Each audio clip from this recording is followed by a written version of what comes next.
네, 시사 인터뷰 오늘 듣고 계신 시각 8시 8분 12초 지나고 있습니다. 오늘의 논점 정치 행간을 읽어주는 남자 김명진 더현정치랩 대표 나와 계십니다. 안녕하십니까? 네, 안녕하세요. 김명진입니다. 네. 이재명 당대표, 민주당 당대표가 조금 전에 병원으로 이송이 됐습니다.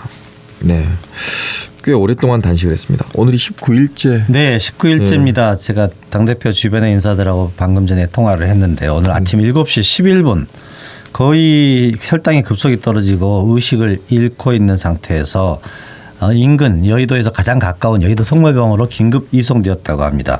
박강원 원내대표, 천준호 비서실장, 조정식 사무총장, 정청래, 박찬대 최고위원들이 여의도 성모병원으로 속속 모여들었고요. 지금 그 전에도 10시까지 아침에 기상도 못하고 물을 마시는 것도 힘들어 한다고 해서 의료진들이 입원을 강력하게 권유를 하고 있는 상태였습니다. 네. 단식이 끝날 때까지 여권의 반응은 거의 없었네요. 대통령실의 반응도 뭐 얘기는 나왔지만 찾아간다거나. 아주 비정한 정권입니다. 김기현 당대표가 회의 모두 발언으로 단식을 중단을 정중히 요청한다라는 2번 발언이 있었고 아무도 찾아와서 만류하거나 건강을 염려하는 그런 모습은 전혀 보이지 않았습니다.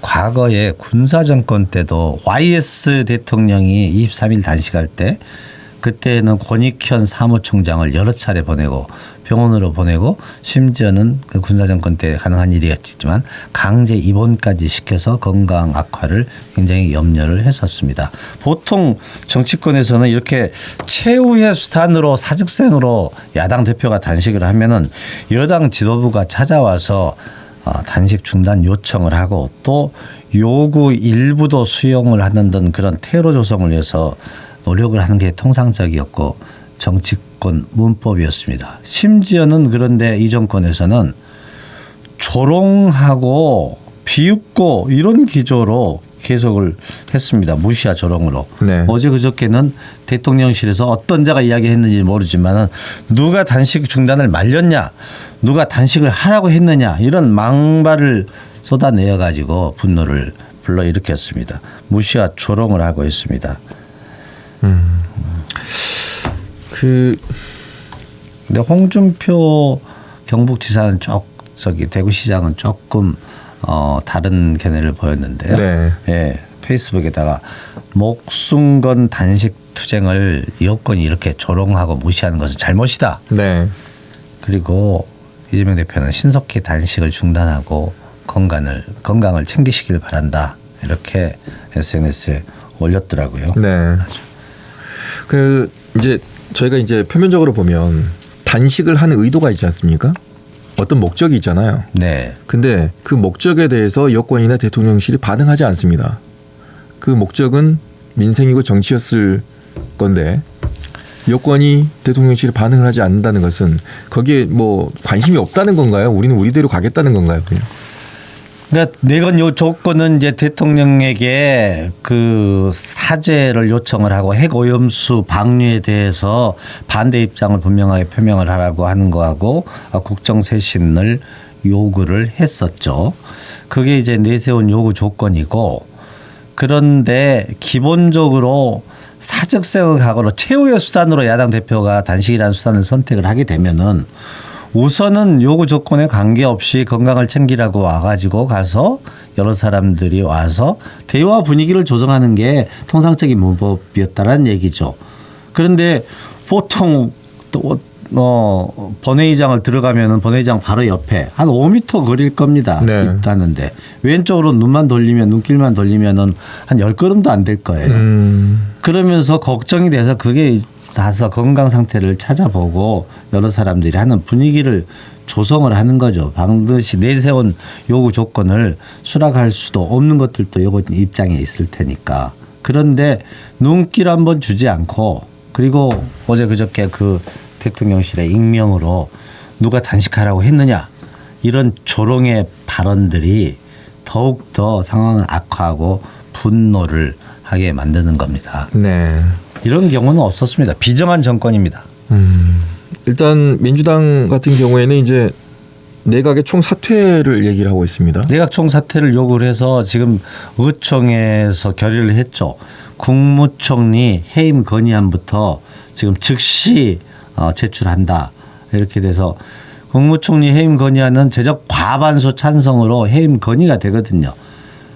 그렇지만은 문자 말 그대로 건의안이기 때문에 건의잖아요. 대통령이 이제까지 건의안을 여러 번 했어도 무시하면 그만이었습니다. 그렇게 해서 지금 강대강으로 대치가 계속되고 있는데 이 윤석열 대통령은 오늘 유엔으로 출국을 하죠.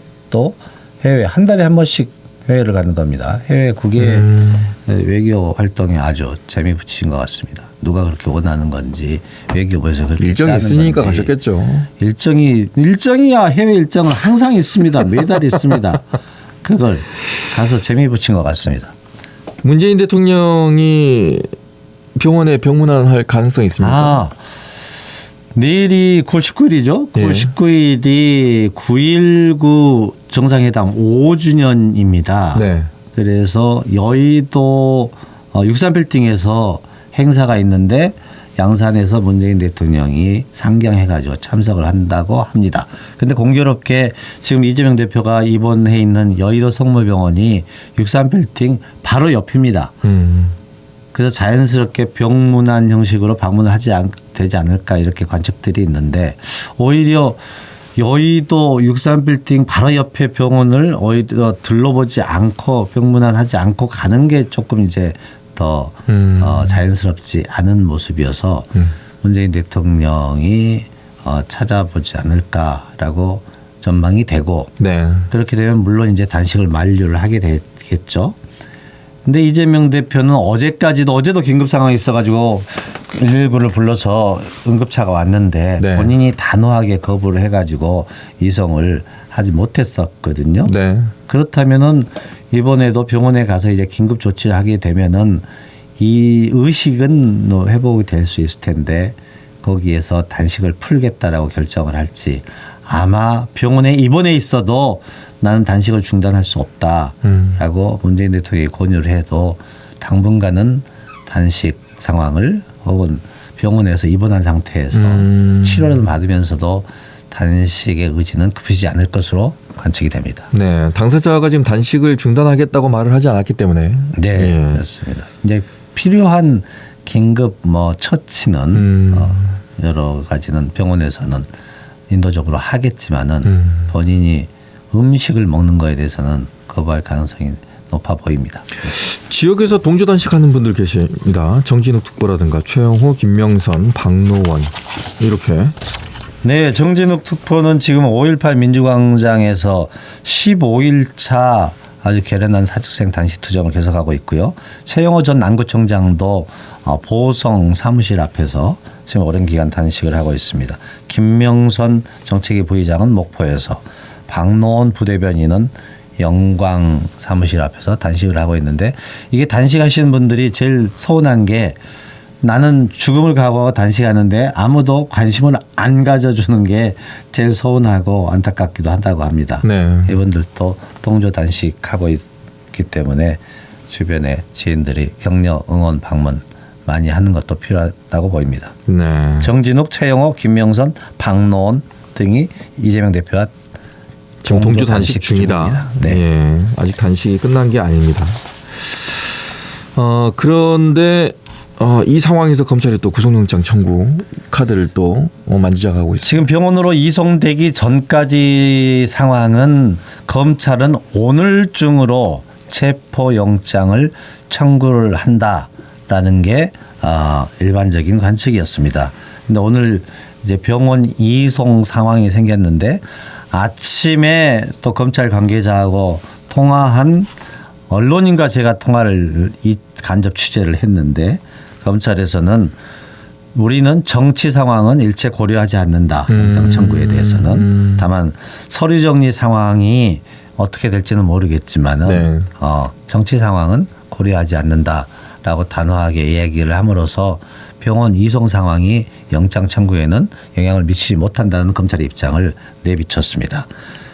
원래는 오늘 그래서 늦어도 내일까지는 그 병원 이송하고 관계없이 영장 청구를 할 것으로 전망이 됩니다. 그러면 오늘쯤나 내일쯤 청구를 하게 되면은 영장은 검찰에서 법원으로 가게 될 거고 법원이 법무부에 제출을 하게 되고요. 법무부에서 입법부 국회로 이제 체포영장 청구가 이송이 됩니다. 그럼 접수하고 나서 첫 번째 본회의 보고 본회의는 지금 오늘 박강원 원내대표 연설이 있고요. 20일 날 윤재욱 국민의힘 원내대표 연설이 있기 때문에 본회의가 예정이 됐습니다. 그래서 오늘은 바로 보고되기는 조금 어려울 것 같고 20일 날 윤재욱 국민의힘 원내대표 교섭단체 대표 연설 때문에 열리는 본회의에 보고가 되면 24시간 이내 72시간 24시간 이후 72시간 이내에 처리를 해야 되기 때문에 21일 보고 후에 25일 가부 여부가 처리될 것으로 전망이 됩니다. 그렇게 되면은 이제 만약에 본회의에서 민주당의 의원들의 그게 어떻게 처리할 것인가 이게 이제 관심사인데 이제까지는 비명계 의원들 중심으로는 약속한 거기 때문에 불체포 특권을 포기한다고 분명하게 이야기했기 때문에 이건 당당하게 처리하고 가서 영장실심사를 받아야 된다는 입장이었는데 단식 상황으로 지금 굉장히 건강이 악화가 되고 네. 이런 무도한 어떤 검찰의 영장 청구에 그대로 순순히 당대표를 내줄 수 없다. 이런 당의 결의들 그리고 또 의원들도 의총에서 비명계들도 포함해 가지고 굉장히 검찰의 무단 행태는 분개를 하고 있는 것 같습니다. 그래서 처리를 하게 되면은 부결될 가능성이 높아 보이고 아마 의총에서 계속해서 논의를 하겠지만은 입원하고 나면은 체포영장 청구에 대해서 본회의에 부결하자 이런 지금 의견들이 다수를 이루고 있습니다. 네. 검찰이 수차례 오랫동안 소환을 했고 수사를 했는데 사안별로 네. 검찰이 수사를 못하는 건가요? 아니면 뭐 잡힌 게 없는 건가요? 뭐. 정치 수사고 조작 수사죠. 이게 이제 수사를 정치하듯이 하는 겁니다. 벌써 뭐 400번 가깝게 압수수색이 됐고 6번이나 소환 조사를 하고 했는데 결국은 비회기 때 영장 청구를 하라고 회기도 비워놨었거든요. 네. 그러면 비회기 때 하면은 가서 영장 실심사를 받으러 출두를 할 수밖에 없고 그럼 이런 문제가 안 생기는데 검찰이 결국은 그래서 의심받기를 정치적인 분란, 민주당 내에 혼선을 위해서 비회기에는 성창 청구를 하지 않고 일부러 회기 중에 던져가지고 본회의석상에서 국민의 민주당 의원들의 그런 균열을 노리는 거 아니냐 이런 검찰이 의심을 받고 있는 거죠. 네. 그런데 검찰도 지금 만약에 부결이 되면 네. 본회의에서 네. 부결이 되면은 영장을 이제 구속 영장이 발부가 되지 않게 되거든요. 그러면 만약에 재판부에서 영장 실질 심사를 했는데 기각이 돼 버리면은 검찰은 치명타 아닙니까? 그러니까 검찰도 약간 충격이 덜한 결과이기도 합니다. 본회의에서 부결이 되면은 네. 그냥 불구속 기소로 가능성이 불구속 기소로 가기 때문에 저는 요즘에 검찰의 역할이 뭔가 좀 다시 되물어보고 싶더라고요. 항상 얘기하듯이 검찰이 정치하듯 수사하고 또 정치는 수사하듯 하는 게 이게 지금 대한민국의 제일 큰 문제다라는 지적들을 박지원 전 국정원장이 워딩을 조어로 해가지고 했는데 딱 들어맞는 것 같습니다. 네. 검찰이 왜 태어난지부터 다시 공부를 해야 될 상황까지 오지 않을까라는 걱정까지 됩니다. 자, 이 상황에서 시간이 다음 구 바로 마지막으로 넘어가야 되는데요. 이 상황에서 지금 작은 어떤 그 여론의 바로미터가 될 수도 있는 강서구청장 보궐선거가 남겨놓고 있습니다. 근데 국민의힘의 후보가 결정이 됐어요. 김태우 전 네. 구청장이 됐습니다.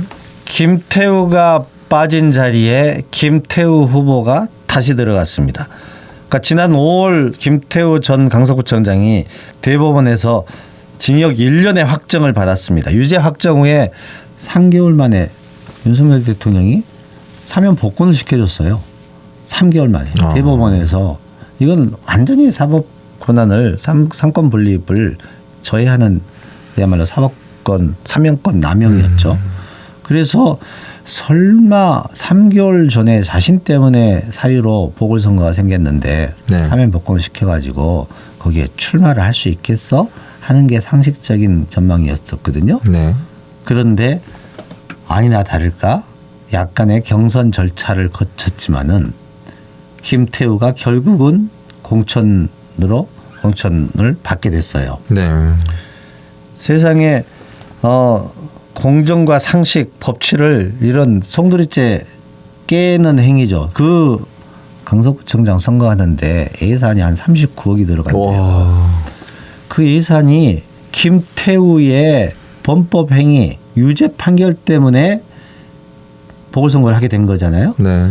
그 보궐선거를 촉발한 장본인을 다시 공천을 해가지고 다시 출마를 시키는 게 지금 국민의힘이고 국민의힘에서 윤석열 대통령의 뜻이라는 게 뭐 일반적이기 때문에 도대체 유죄 확정으로 보궐선거 원인을 제공한 사람을 그건 이거 심지어는 그래서 이게 바로 국민들이 말이죠. 기가 막히지 않습니까? 근데 3개월 만에 좀 궁금한 게 좀 네. 시간이 없어서 그런데 네. 사면 복권을 해준 이유가 뭡니까? 3개월 만에. 사면 복권이 그러니까 윤석열 대통령이 다시 김태우를 거기다가 강서구청장 후보로 보내려고 사면 복권을 시켰지 않으면 다른 이유로는 설명이 안 되는 거예요. 아니, 그 죄가 약간 경미하다고 느꼈던 건가요? 1년인데 1년이요. 집행유예 2년인데 그게 사고 이게 이제 그래서 모렴치의 극치라고 맹비난을 받고 있는 거고요. 이건 야당 후보들은 진교훈 후보는 이런 걸 바로 이제 정권 몰락의 신호탄이라고 강력하게 공격을 하고 있는데 우리 국민들이 이건 기가 막히지 않습니까? 그런데 다른 수단이 없잖아요. 제가 보기에는 이게 선거 결과에 반드시 반영이 될 거라고 관측이 되고 또 국민들이 이런 무도한 하여튼 비상식 법치에 어긋나는 파괴 행위, 법치 파괴 행위에 대해서 차곡차곡 정권에 대한 평가를 마일리지 쌓아놓듯이 쌓아놓을 것 같아요. 언젠가 시점에 심판할 수 있는 권리를 행사할 때 반드시 심판으로 나타날 거라고 저는 보입니다. 이 결과에 따라서 여야의 데미지가 영향이 틀림없이 있을 것 같습니다. 그러니까 이제 민주당의 후보는 진교훈 서울경찰청 차장을 했던 분을 내세웠는데요. 아마 구도를 검찰 수사관 출신 김태우와 경찰 출신 진교훈 후보 네. 이렇게 대립을 시키려고 진교훈 후보를 내세웠는데 그 전에 민주당에서는 예비후보 등록을 해가지고 선거운동을 하고 있는 후보들이 12명 정도 있었어요. 그런데 민주당은 지금 그 모든 후보들을 진교훈 후보가 찾아가가지고 원팀으로 만드는 데 성공을 했습니다. 그런데 김태우 후보를 국민의힘 그 지역위원장 경선했던 분들이 지금 적극적으로 지원하겠다라는 선언은 아직까지 안 하고 있는 상태인 것 같고요. 그래서 이번 선거가 서울구청장 선거 하나이지만 이게 여야 모두가 평소보다 훨씬 더 신경 쓰는 이유가 이게 바로 총선 수도권 민심의 바로미터고 전초전이 될 거라고 다들 전망을 하는 겁니다. 그러니까 이게 이제 만약에 이 선거가 패배할 경우에는 제 생각에는 김기현 후보의 리더십이 몰락을 합니다.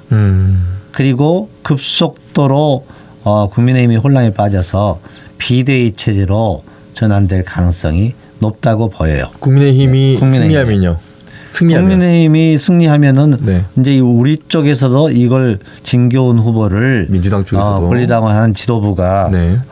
책임론이 제기될 수가 있겠죠. 그래서 지금 이제 이 선거가 굉장하게 수도권의 민심의 전초전이 돼서 관심이 모아지고 있습니다. 강서구청장 선거였습니다. 네.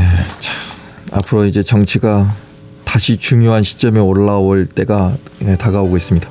자, 여기까지 듣겠습니다. 오늘의 논점 김명진 더현정치랩 대표였습니다. 고맙습니다. 네, 감사합니다. 언제 어디서나 내 손 안의 뉴스.